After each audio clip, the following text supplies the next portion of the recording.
Hindi pa rin natatapos ang pamamahagi ng cash assistance ng DSWD para sa lahat ng public utility vehicle drivers. Ngayong araw, ilang mga residente sa Quezon City ang nakatanggap ng pinansyal na tulong. Si Ana Perea para sa 13 sa tanghali.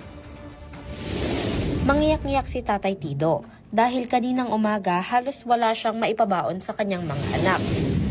Para sa anak ko po kasi gaya kanina, wala pong baon, wala akong maibigay. Ibibigay ko lang sa kanila itong pera na to para sa isang pag-aaral nila. Umaabot lang sa 150 hanggang 200 pesos ang kanyang kita sa isang araw. Halagang hindi sapat para tustusan ang pangangailangan ng pamilya, lalo na ang pag-aaral ng kanyang anak. Kaya malaking ginhawa para sa kanila ang 5,000 pisong ayuda na ipinagkaloob ng Department of Social Welfare and Development.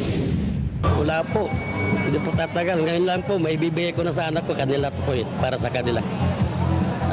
Para sa pag-aaral nila. Titira din po, mga 1K lang siguro, para meron akong pang-ayuda sa diesel. Ilan sa mga benepisyaryo, alas 4 pa lang ng madaling araw ay nasa payout site na sa Quezon Memorial Circle. Ngunit inabutan sila ng tanghali dahil inayos pa ang mga error sa personal information.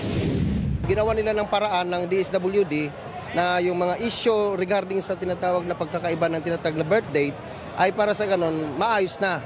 So kinorek nila sa kabila na mayroong mga error sa lahat na nangyayari, type of replica error, mga birth date, ay ginawan pa rin nila ng paraan na para sa ganon lahat kami mga driver na dito na kukuha ay uuwi kaming masaya, hindi luhaan. Inihayag naman ng DSWD na patuloy pa ang pagdaragdag sa listahan ng mga benepisyaryo ngayong araw.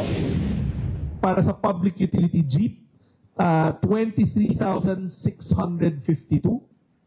Pero this number can still increase kasi may dinadagdag pa ho ng mga drivers mula sa LTFRB list, and we are continuing to process them. Pero para sa Quezon Memorial Circle payout site, nasa mahigit 4,500 ang target beneficiaries ngayong araw.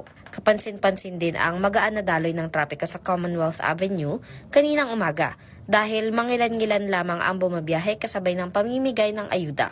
Para sa totoong balita sa Bagong Pilipinas, Ana Perea ng D11206 AM para sa 3 tanghali ng Congress TV.